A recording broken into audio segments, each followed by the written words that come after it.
You're listening to Murder Not Murdering with Erin, and Autumn, a true crime podcast about murder and murdering. but we are not murderers.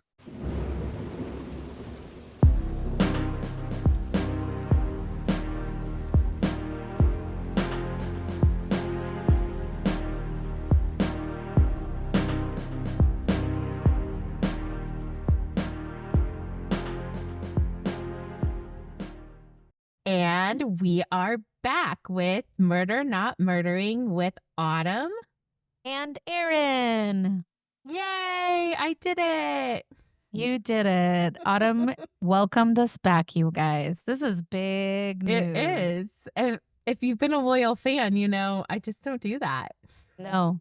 I make Erin do it every time. Yeah, every time.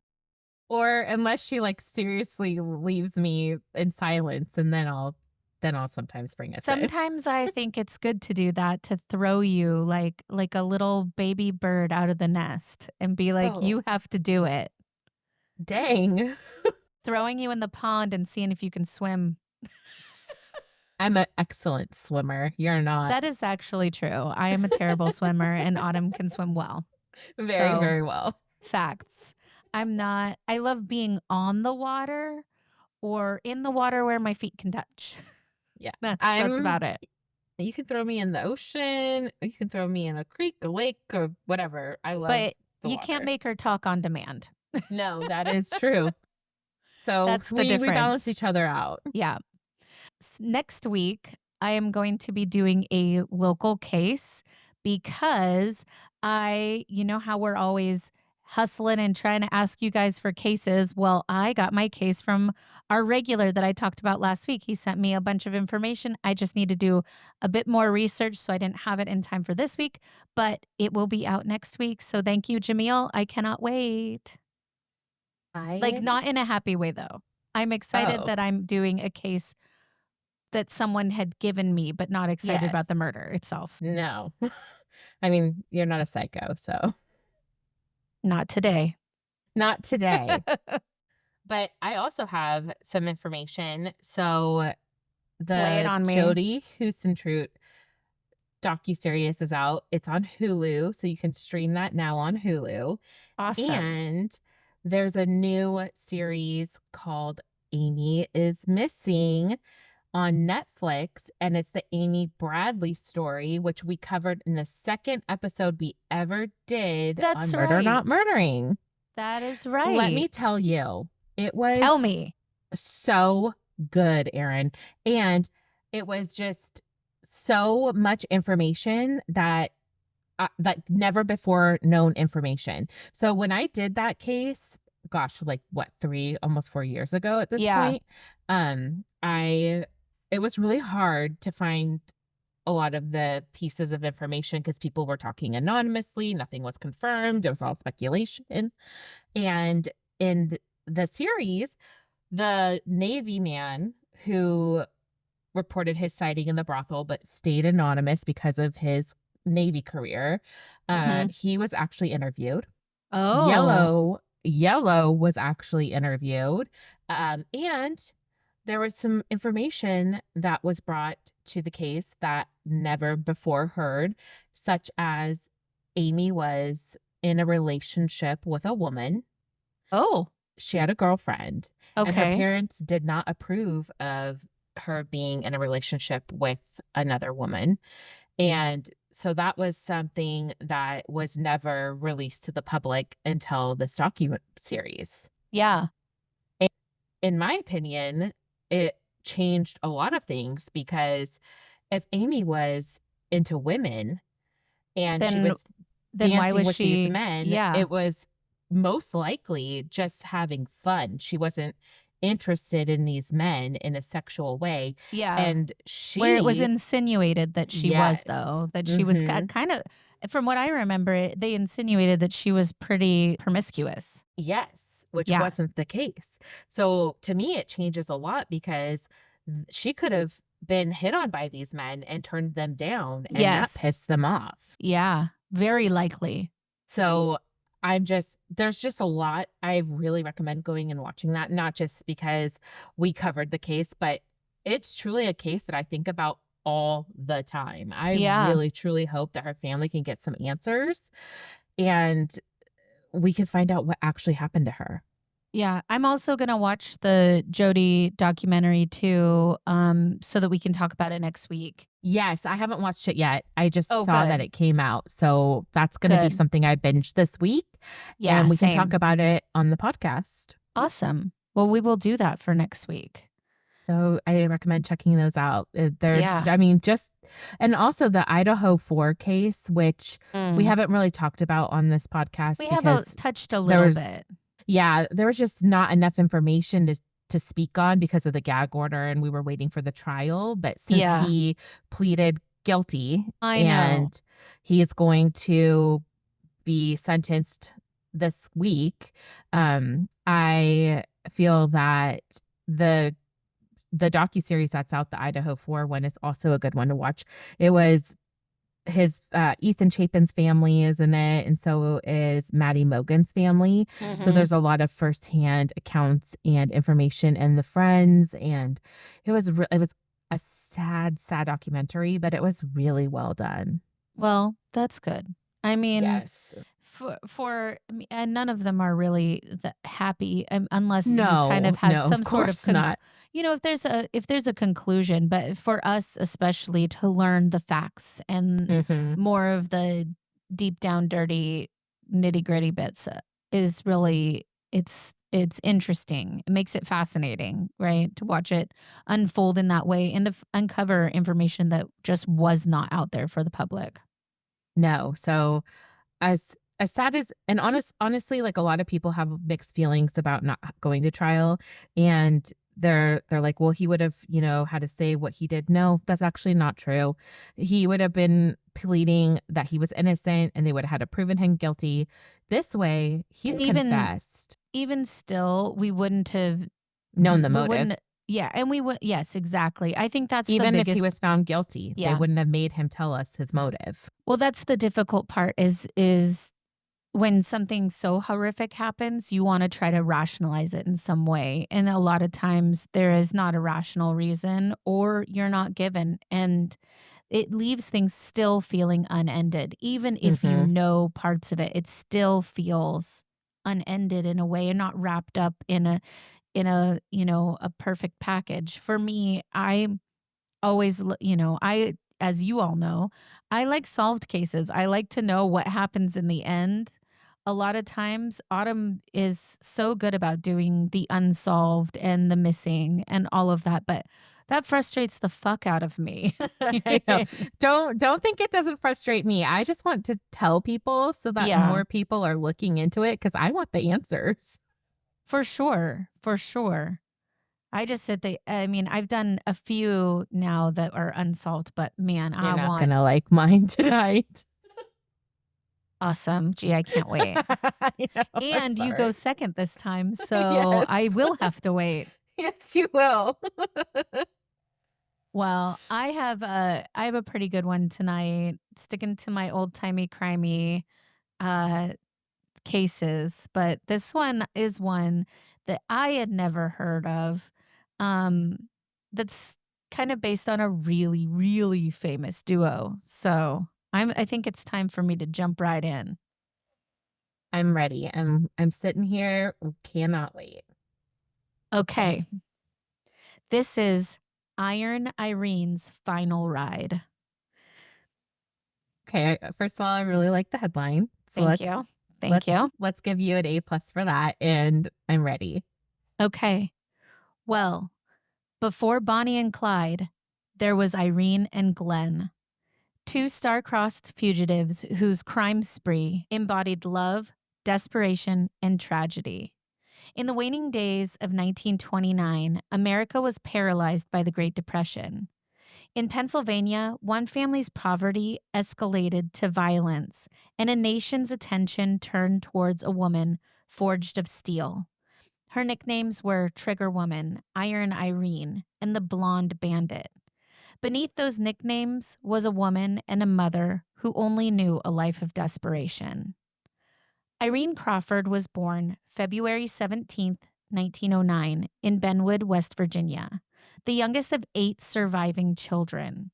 There was a total of 15 children in that family. Sadly, Shit. many of them didn't make it in the harsh climate. Poverty marked her early years. Her mother died when Irene was just 8 years old, and she was bounced around between family members after that. She scraped through 8th grade before dropping out. Women at that time had very few options outside of getting married, so she married at age 15 to Homer Schroeder. She gave birth to their first son, Donnie, the following year. It was a very short-lived and unhappy marriage, ending when Irene left, supporting herself and Donnie as a waitress in Wheeling, West Virginia. Then Irene met Walter Glenn Degg. She recalled later, "He almost hit me with his car, and then a few days later he came to visit me at the restaurant." By April 1929, Degg had left his wife and had moved in with Irene. Together, they drifted through odd jobs and then turned to crime. A storm of affection and recklessness swept them up. They lived life on the edge, selling washing machines in Buffalo, pruning trees in Pittsburgh, until September, when they began buying pawn shop handguns. Fueled by the love of wanting to be together, and no matter what, trying to afford to feed and live with their little family, they began to rob small stores and gas stations from Ohio to Tennessee. And they did this all with little Donnie in tow. Dang. Okay, that's gangster. Times were In tough not a good way. and they were desperate, but this wasn't uncommon. Even the banks didn't have any money. On Friday, December 27th, 1929, Corporal Brady Paul and Patrolman Ernest Moore of the Pennsylvania Highway Patrol left Newcastle, heading east on Butler Road, unaware that they were seconds away from a violent showdown with the family driving west. Walter Glenn Degg, Irene Schroeder, now calling her last name Schroeder to throw off the scent of the crimes that she had committed. Her brother Tom Crawford and 4-year-old Donnie were in the car. It was a typical December morning in rural Pennsylvania. Irene, Glenn, and Tom robbed a store in Butler. Clerk Wish Engert, which also, that's an interesting name. Wish, never heard of that. No. Anyway, Clerk Wish Engert and a customer were tied up, gagged, but escaped. The teletype alert flew across the state. Beware of man, woman, and maybe 2 men fleeing westbound. The police pulled over 3 vehicles, but shortly before noon, they spotted the stolen 1929 Chevrolet coach, which rolled to a stop beside Corporal Paul and Patrolman Moore's motorcycle and sidecar. According to court testimony, this is what happened. "Pull your gun, Moore," Paul commanded as Irene and Glenn stepped out pointing revolvers. Patrolman Moore fanned to the rear. Tom Crawford fired through the back window. Moore barely dodged the bullets. Meanwhile, Irene stood about 10 feet behind Paul, hands pointed with a gun. She pulled the trigger. "I heard the shot and saw the smoke, and I saw his body sway and his arm twitch," said Eva Baldwin, who witnessed the scene from her porch. Degg joined the assault, shooting Paul in the head as he stumbled towards a telephone pole. Policeman Moore later recounted, "I went out slow. I heard someone say, 'I got one.'" That came from Irene herself, according to her cellmate, Rose Smith, in Maricopa County. After the ambush, the Chevrolet was abandoned and found with newspapers, Donnie's toys, a stolen bank book, and spent cartridges. A mobile crime scene. Irene and Glenn left Donnie with a relative and fled. Authorities caught up with the 4-year-old witness, and Donnie told police, "I saw my mama shoot a cop. Uncle Tom shot another one in the head. He shot right through the windshield." News headlines followed. Tot of 4 says mother slayer. Boy tells police mother killed state patrolman. Tot tells police. The Nation branded Irene trigger woman, blonde tiger, and animal woman. The fugitives switched cars in Wheeling and headed west, robbing, kidnapping, and shooting. For 19 days, law enforcement chased them from Pennsylvania to Arizona. On January 4th, 1930, their Chrysler coupe was spotted in St. Louis. Patrolman William Kiesling confronted them. "Buddy, I want to question you." They didn't wait. Glenn fired a round into Kiesling's heart. Kiesling blocked the shot. They tussled. Irene pointed her revolver. "You son of a bitch, come on or I will kill you." Oh my God. Glenn punched Kiesling as they fled. Irene shot at law enforcement from a rumble seat. Kiesling's coat bore 4 bullets. His service revolver was stolen and was later identified by a serial number. Throughout their journey westward, the couple often gave rides to hitchhikers because they're good people, you know. Near Texas, they picked up Joe Wells, whose real name was Vernon Ackerman. He had just been released from the McAllister OK Penitentiary the day after Christmas 1929. Wells was a character and perhaps a bit unhinged. Irene testified that they picked him up because they saw him limping as he was walking alongside the road. I asked him if he was crippled, and he said yes, that he had a wooden leg. He tapped on the leg. I could hear the noise of wood. Later, Wells admitted to the pair that he did not have an artificial leg and that he kept a piece of wood stuck down in his shoe so he could make that sound. Irene said he told us later that he could get rides easier that way. Joe Wells went from hitchhiker to accomplice. We don't know how the conversation got started, but the trio decided to start working together in a crime spree. When they came to a town, Glenn and Joe would get out. Irene would drive the car to a gas station. She would tell the attendant that she didn't have any money and needed gas to get to her sick mother or sick child. Then they would rob the attendant. But Jesus.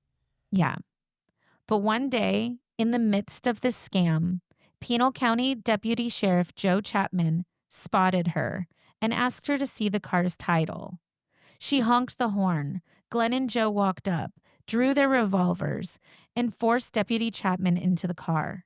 The men got into the car with him, and Irene jumped into the rumble seat. Then they drove off. Now, they have just upped the ante with kidnapping a sheriff.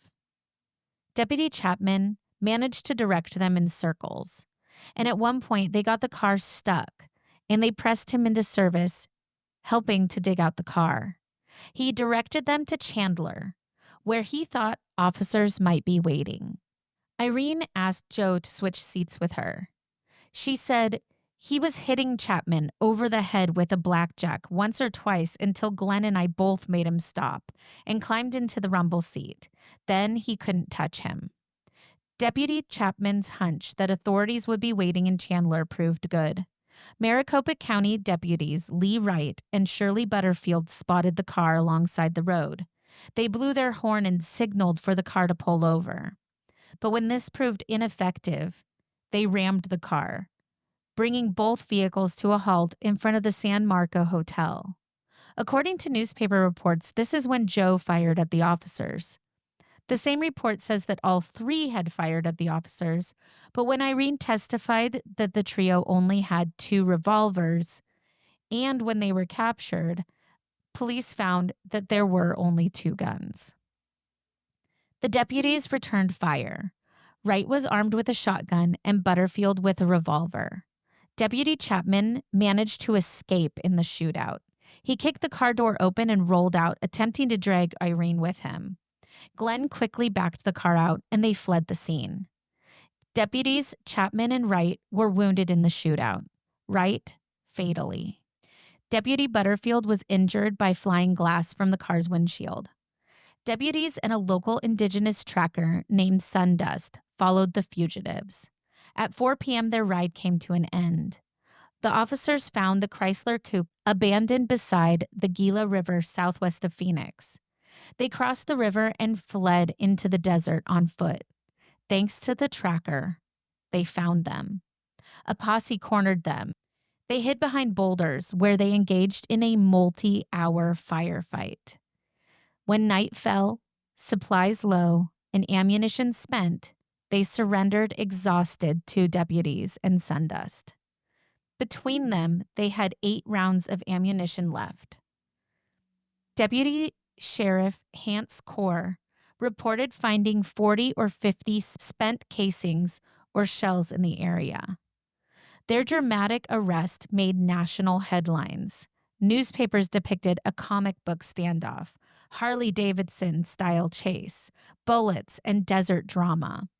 Within days, they were extradited to Pennsylvania to face murder charges for Corporal Brady Paul's death.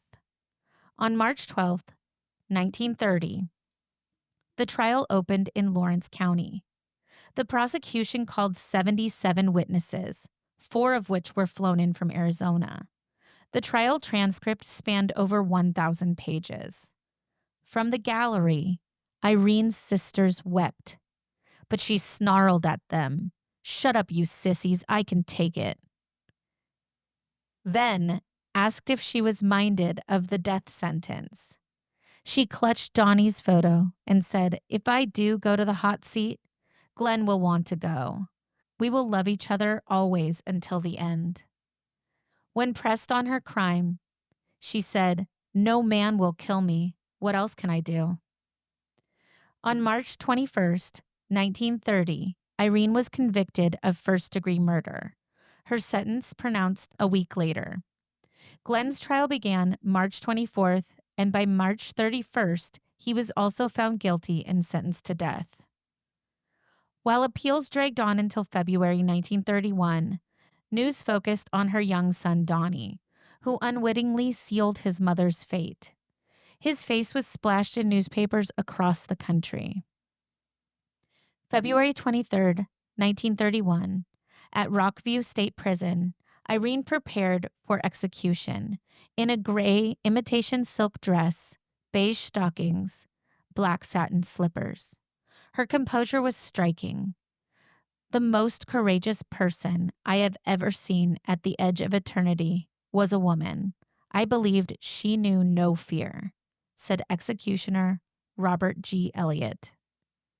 At 7:05 a.m., the switch was thrown down, and 2.5 minutes later, she was pronounced dead. Glenn followed at 7:14 a.m., his end echoing hers. Irene's last words were to little Donnie. "I am going to die, my boy, but I am not afraid. Be a good boy and don't be afraid." He replied, "I bet my mom will make an awful nice angel." Before Bonnie and Clyde made headlines, Irene and Glenn carved out their own legend. A crime spree riddled with gun battles and deadly boldness. A courtroom theater where a woman faced the ultimate sentence and an execution that stunned the nation. And little Donnie? Well, he rebuilt his life. Donnie Schroeder was born on June 13th, 1924, the son of Homer Schroeder and Irene Crawford. Irene changed his name to Don Crawford Schroeder in 1926 after leaving his father. When Don enlisted in the Army Air Corps, he gave his name as Don Joseph Schroeder. He had gone back to Schroeder while living with his father and took his grandfather's first name as his middle name. He spent his life trying to distance himself from his mother's past. He joined the Army Air Corps, which later became the Air Force, and he flew in World War II and the Korean War. He then became an engineer for defense contractor Rockwell International and worked at Cape Kennedy in the 1960s, supporting the Gemini and Apollo missions. He lived until 2010. In death, Irene became a legend. Comic books like Crime Does Not Pay immortalized her as a cold-blooded bandit, drawn beside Bonnie and Clyde. Yet beneath the spectacle lay deeper truths. A girl born into tragedy, swept into love and violence. A fleeting moment of agency or destruction, the line between survival and sin blurred. Irene Schroeder, Trigger Woman, paid the ultimate price. But her story endures, a testament to desperation, devotion, and the lethal choices fueled by both. My sources were Murderpedia, Medium, the New York Times Archives, Blue Ridge and True Crime, and findagrave.com. Dang. There's twists, turns, shootouts. Multiple children. shootouts. That poor guy. I agree. Jeez. So his daughter actually wrote a book about her dad. He didn't talk about his mom at all, like never. She found out about it after he had, I think just before he died or something. So she had just found out, but she didn't even get to know him at all until he was like an old man. But all of it was very secretive because, I mean, it's horrific. And the headlines were all about the 4-year-old, that she took him on the crime spree and that he straight up told the deputy, I saw my mom shoot a police officer and my uncle shot a police officer. So it was, that witness testimony was a huge thing that got them. And then later on, obviously, the testimony of the lady that was across the street when they got into the second shootout, and then the police officers that were there, and then the ultimate shootout at the end with all of the witnesses. So it's not like you didn't know. But they did say that one of the witnesses did say that she was pretty cold-blooded. She didn't hesitate. She just shot and killed the officers before they were even had their guns out. Dang. Yeah. It's kind of crazy. And the fact that they were before Bonnie and Clyde, right? And there were so many people of that time period that were doing these robberies because there was no money. And more than that, there was no work. There was no way to make money. So it just became kind of, people were robbing people all the time. There's no CCTV. There's no, way to really track people. Like we don't have cell towers or any of that. So it was pretty easy to get away with these robberies. Yeah, no kidding. Yeah. All right. Well, Autumn, disappoint me. I'm ready. You ready? Yep. Here comes the disappointment. This is the disappearance of Maura Murray. It's a quiet winter road in the White Mountains. A car is found crashed. The driver, nowhere in sight. No footprints in the snow. No signs of a struggle. Just an open road, a locked car, and questions that have haunted people for more than 2 decades. Today, I'm going to talk about the disappearance of Maura Murray, a case that's been called the first true crime mystery of the internet age. If you were around in the early 2000s, you might remember when her story began making its way through blogs and forums. It started small, but the more people read about it, the more impossible it became to forget. Because Maura didn't just disappear. She vanished under the strangest circumstances on a snow-lined highway within minutes of someone seeing her alive in a part of New Hampshire where silence can feel endless. So let's go back to February 2004, to the days just before she disappeared, and to a young woman who, despite how many people have speculated otherwise, was very much still trying to figure life out. Maura Murray was 21 years old, a junior at the University of Massachusetts Amherst. She was smart. She'd studied chemical engineering at West Point before transferring to UMass to pursue nursing. But in the days leading up to her disappearance, something seemed off. On February 5th, she got in trouble at school for using stolen credit card numbers to order food. Not a major crime, but definitely not nothing. On the night of February 7th, Maura had a late-night phone call with her sister Kathleen that seemed to upset her. Just after midnight, She had what's been described as a breakdown at work. She was working a security desk on campus, and her supervisor walked her back to her dorm. The next day, Maura started making plans to go somewhere. She looked up lodging in Vermont and New Hampshire, emailed her professors to say that there had been a death in the family. There hadn't, and told them she'd be out of town for a few days. She withdrew $280 from her bank account, bought alcohol, packed up some things from her dorm room into her car, including textbooks. And then, on February 9th, she drove away from campus, heading north. She didn't tell anyone exactly where she was going, and no one would ever see her again. Around 7:27 p.m., a local bus driver named Butch Atwood saw Maura's black Saturn sedan crashed into a snowbank on Route 112 in Haverhill, New Hampshire. She was alone. Their airbags had deployed. The car was damaged, hitting a tree, possibly, but it didn't look like a major accident. Butch spoke with her briefly. He asked if she needed help. Maura said no, that she had already called AAA. That wasn't true, by the way. There was no cell service in the area. She couldn't have called anyone. Butch didn't press. He drove home and called 911. The police showed up after 10 minutes later. And when they did, Maura was gone.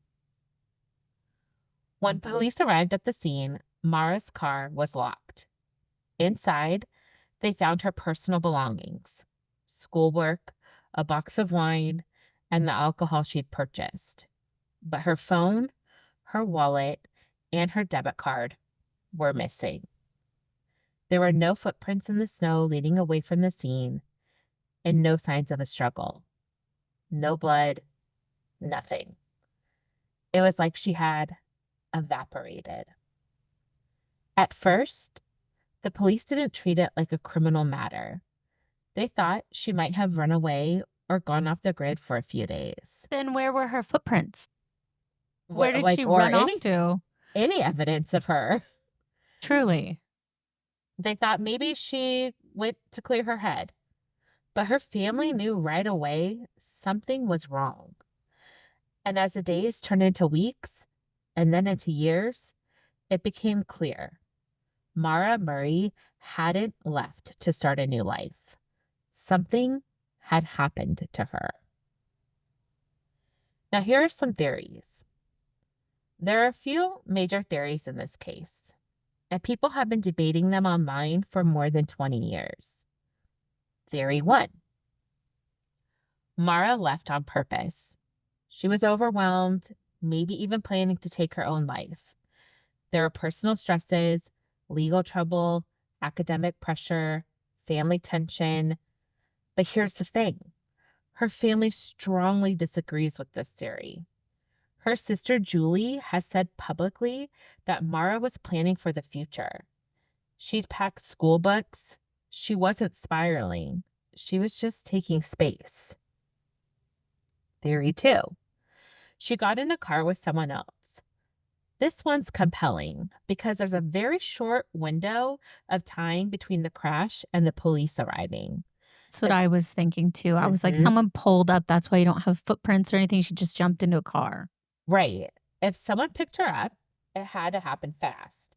The road was remote. It was dark, but it's possible that someone offered her a ride and she never got the chance to say no. Theory 3.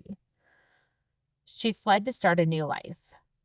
This is the one that's been passed around forums the most, but there's never been any credible evidence. Maura planned to disappear forever. Her bank account was never touched again. Her phone was never used. And as the years have gone on, that theory has quietly lost momentum. And then there's the unknown. Some suspect a local predator, Others wonder if Maura was disoriented from the crash and wandered off into the woods where she succumbed to the elements. Or But did that they night, like run her off the road or something, causing the crash and then taking her? maybe, but there was somebody who saw her afterward and there was no Oh, one that's with true. her. That's true. But the night Mhm. was clear, it was cold, and search dogs never picked up a trail leading away from the scene. So, what the Clearly, she fuck? left with someone. Yes, I'm thinking something something's not adding up, right? Yeah, absolutely not. This year marks 21 years since Maura Murray disappeared. Her family has never stopped searching. Her sister Julie Murray now hosts a podcast called The Untold Story of Maura Murray, where she shares personal memories, clarifies misinformation, and gives voice to the side of Maura that sometimes gets lost in the mystery. That's what made me want to do this case as well. I've heard about it in the past. It's like been around, like they said, like I said, since the early 2000s. It was like one of the first true crime detective mysteries that like people really could dive into and talk about on blogs and forums. I ran across her sister posting on TikTok, and she was really out there just trying to get answers for her sister. I listened to her podcast. She's spot on. Like, she's not giving up. And I truly think that if you have the time to listen to it she does a fabulous job of talking about the case and keeping her sister's memory alive. It's called The Untold Story of Maura Murray, and I highly recommend it. Just a little sidebar there. In 2024, the FBI released an age-progressed image of what Maura might look like today. She'd be 41 years old. And earlier this year, there were unconfirmed reports that fingerprints found in Maura's car may have matched a man named Stephen Baldwin, someone who was arrested years later in an unrelated case. There hasn't been a public statement from law enforcement about this, but it's something that's generated a lot of speculation in the online community. Still, no arrests, no confirmed sightings, no trace. When we talk about Maura Murray, it's easy to get caught up in the mystery, the clues, the timeline, the theories. But this was a real person, a daughter, a sister, a friend. Someone who loved hiking, who laughed easily, who was trying to navigate early adulthood like so many of us do, clumsily, imperfectly, and with a lot more going on beneath the surface than anyone really knew. It's possible we may never know what happened to her, but there's also always hope that someone out there remembers something, that one person might still come forward. Because people don't just vanish into the night. Someone knows what happened on Route 112 that night in 2004. And maybe someday soon, we'll find out who. If you have any information about the disappearance of Maura Murray, please contact the New Hampshire Cold Case Unit at 603-223-3856. My sources were the MauraMurrayMissing.org, her sister Julie's podcast that I named earlier, The Untold Story of Maura Murray, Wikipedia, FBI.gov, as well as People and abcnews.com. Dang. I know, it's always so crazy to me because she gets in this accident and somebody happens upon her, asks her, does she need help? She said no. She called AAA, which why would she say that if she hadn't done that, right? Like, and then he leaves, doesn't feel right about it. So he calls 911 just to be safe that someone's going to be helping this young woman on the side of the road. And by the time the police show up, she's gone. A 10-minute window there. So It makes me if you wonder, think like, about it, did someone follow her from the gas station, or you know what I mean? anything is possible, right? So, Yeah. but if you think about it, that 10-minute window to me is not long enough for her to get lost and disoriented in the woods. No, I don't That think so. theory to me is just not it. Mm-mm. I think this is my theory is that she got in that accident and that man happened upon her. She was like, no, she was kind of embarrassed. She was like, no, I already called AAA. And I think that somebody else happened upon her and she was like, I'm just going to get in this car. And it was the wrong person. Either that or they snagged her Mm-hmm. just as an opportunist moment. Mm-hmm. The fact that there's not footprints and shit around and everything. And, maybe more voluntarily getting into the car. She took the things that she needed and the car was locked. So Right. that seems like she locked her car before she left. You know what I Yeah, mean? absolutely. She was going somewhere with someone, I believe. I do not think that she left by herself. No, that doesn't make sense to me either. Mm-mm. And I definitely don't think that she started a life somewhere new. Yeah. I mean, if you think about it, it takes a lot for somebody to start a new life. You would have to have really thought it out to not be found all these years later, right? Well, Uh, not just that, you have to create a whole new identity mhm. and you would have to have new license, everything. You would have to create this whole other person to be able to do that. And, the likelihood that that's what she did Right. is I mean, pretty she was low. 21 years old. Like, what resources did she have to start over like that Well, and and again, stay her bank missing? account wasn't even, there was still money in it. She took $280 a box wine. Like, come on, this girl You wasn't would planning on going you would missing. take everything, every dime you had if that were the case, right? Yes, yes, and I mean, come on. This she wasn't. You're taking your school textbooks. If you're planning on going missing, you don't give a crap about those. Why bring them? Yeah. I don't know. It all seems way too fishy to me. I feel like someone happened upon her. It was cold. She was like, "Okay, fine. I don't know how long it's going to take for AAA, whatever." Got in the car with somebody, locked her car up, grabbed her essentials, and that was the last of it. Mhm. I agree. Well, hopefully at some point her family will get that closure that they need. I hope so. Some It's information. just so. I mean, the unknown. Never having those answers, that's just torturous. It's cruel. Yeah. And her poor sister. Her But sister good on her for yeah, her for sister's a going out there. badass, dude. Like, you have to listen to the podcast. She Yeah. does a really wonderful job. Well, on that note, we will be I just love making you so happy at the end of our podcast. frustration station. So we will be back. Well, we will be back next week. We will both watch that documentary on Jodi and get back to you on our feelings of it. Yes. I am going to continue to research my case for next week. I'm so excited for this one. Yeah, I don't think you've ever heard of this. This is they have a familial connection to the case. So I'm definitely going to try to get all my facts correct and make sure to give it the time and energy that it needs to be fully formed. So that's going to be happening. And we will be back next week. New episodes are always out on Mondays, sometimes Tuesdays if I can't get to editing. Sorry about it. And Sorry, not sorry. yeah, I can only do what I can. I'm doing my best, you guys. We're all And doing our I best out do here. not know how to edit, so Yeah, we all give her grace, okay? you're at my mercy.